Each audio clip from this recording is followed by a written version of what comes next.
guys, Yellow here ulit. So yun guys, gawin naman natin itong X-Span na to guys. So ginawa ko na to, binaklas ko na yung mga motor nito. So yun yung tatak niya guys. So yan, in-check eh. So ang problema nito guys ay motor niya. So pinaraway ko na yung motor nito guys. Ito na yung motor niyan. So ito yung laman. So aluminum lang naman yung laman niyan guys. Ayan o. So hindi siya talso. Ayan guys. Kung mapapansin nyo, puti siya. So aluminum yan guys. Aluminum yan.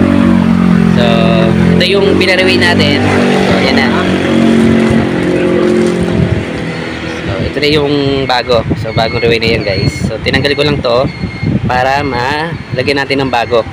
Na bagong tanso ngayon o copper. So yun guys. So yan yung hélice niya.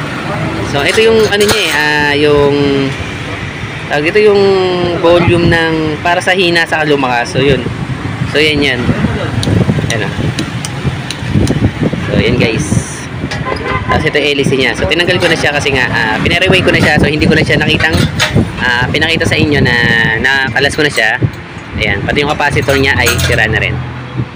So lobo na rin siya. So 1.2 na lang ilagay natin. Pero nakalagay dito dos guys oh. Ayan o. Dos siya. So lagay na siguro natin dito mga 1.5. So makapal naman to. So ito nakalagay sa kanya dos eh. Ayan o. Dos siya. Yung dating capacitor niya. So lumubo na. So sira na siya. So ito yung kaha niya. Yan guys. So ikakabit ko muna to guys. Tapos ikabit ko muna dito yan. Tapos pakita ko na lang sa inyo guys na okay na. So maandar na siya. Kasi yun lang na may problema niya guys, motor na. Ayan. So nakakatuwa to kasi nilagyan nila ng sapi, ng busing. Ayan. Ayan. Ito, nilagyan nila nito para mailak nila yung hélice. So yan yung ano yan. Nilagyan ko lang ng flower ng ano dito ng ano to ng silak. So yun guys. So tanggalin muna natin to. So pinagsama-sama ko kasi siya guys. Pag oras na binabaklas ko siya, binubuo ko siya pag oras na hindi ko siya nagawa. So kung meron ako hinahanap na pyesa, so nilalagay ko pa rin yung mga tornilyo niya, tapos pinagsama-sama ko para pag gagawin mo na, hindi ka na maghahanap. So yan guys. So yan, paklasin ko muna to. Bearing to guys eh. Bearing type. Ayan, nice shit. Bearing type yan guys, ayan. So bearing siya.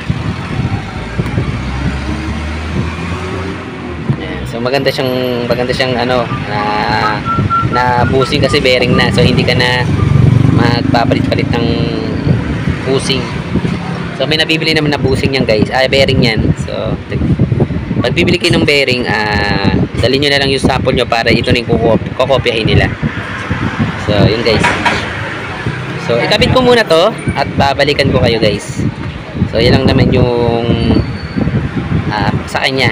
So papasin nyo guys, ayan kulay pula yung aluminum.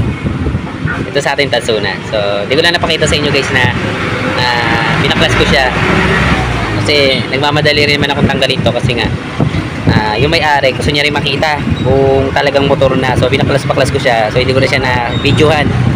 So yun guys, dito na ako bumawi. So video selpa ko lang to guys, tapos balikan ko kayo kung nakaselpa na siya dito sa hélice. So yun lang guys.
So yun guys, okay na tong ginawa natin na to. Ito, nagkinabitan natin siya. So, saksak na natin siya guys.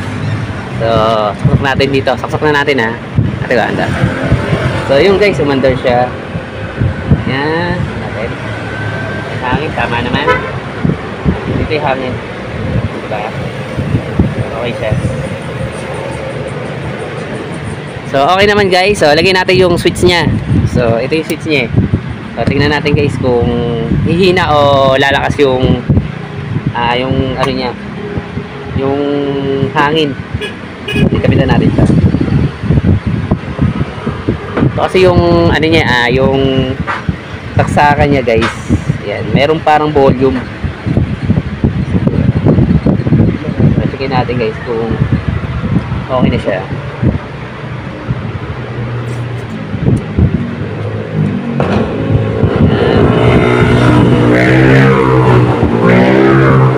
Tipan ko lang para makasakaling magdikit eh.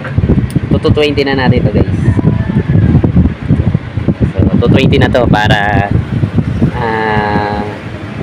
mas malakas siya. So sasaksak ko na to guys. Ito yung volume nya. So, volume yung switch nya. Kasi parang volume yung switch nya eh.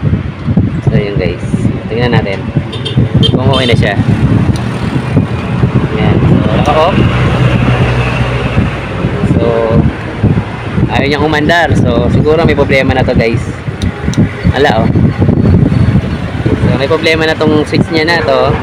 Kaya pag nilagay mo siya sa switch niya, ito sa wire niya, wala na. So may problema tong ano niya na to. So checkin natin guys. Silipin ko lang. Sakaling magawa natin. Ayan, silipin natin to. Kung ano yung makikita natin dito guys. So ano yung meron. So tingnan natin. Yan. So yun yung volume. So pinagdikit mo siya, na-under siya. Pagdikitin natin. So tingnan natin kung under to. Tingnan natin baka may problema yung ano niya.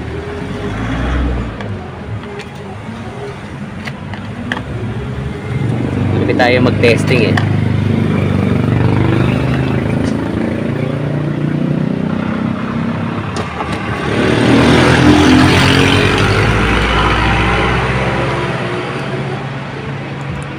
Tingnan natin kung under. So under siya, di ba? Ayan, so umaandar siya pag kinapitan natin ito. Ayan. So wala na to guys. Sira na yung volume niya. Ayan. Ayan. So umaandar siya pag kinapitan natin ng good thing. So pinag-short ko lang naman to guys, yung linya niya na to, sa linya na to, para malaman ko kung sira yung cord. So hindi naman sira yung cord niya guys. So buo naman to. So ang problema ito. So ito na lang ipapalitan guys. Ayan. So sabihin mo natin sa may-ari kung pagagawa niya pa to. So pwede naman natin ibang i-convert to guys. So pwede naman natin to i-recta na lang. So talagang siraan talaga siya guys. So yun guys. So yun guys, okay na tong ginawa natin na to. So umanter naman siya. Ang may problema lang itong switch niya. So pwede naman to palitan guys at may kakabili naman ng ganito. So ito yung may problema guys. So dahil ito guys, yung motor nito, sunog na rin yung motor nito eh. Kaya baka sabihin ng iba, baka ito lang yung sira, tapos pinalitan mo na kagad ng motor. Pero hindi guys, yung tinesting ko to, ayaw na talaga mandar yung nirekta ko siya guys. Tapos yung nakita ko yung motor nito, sunog na. So yun talaga guys, sira na yung motor, saka sira na rin to. So mapapalitan naman to guys, at nakakabili naman ito. So hanggang dito na lang guys yung vlog natin. So sana nakatulong ako sa inyo kung paano gawin to. So hanggang dito na lang guys, so paalam.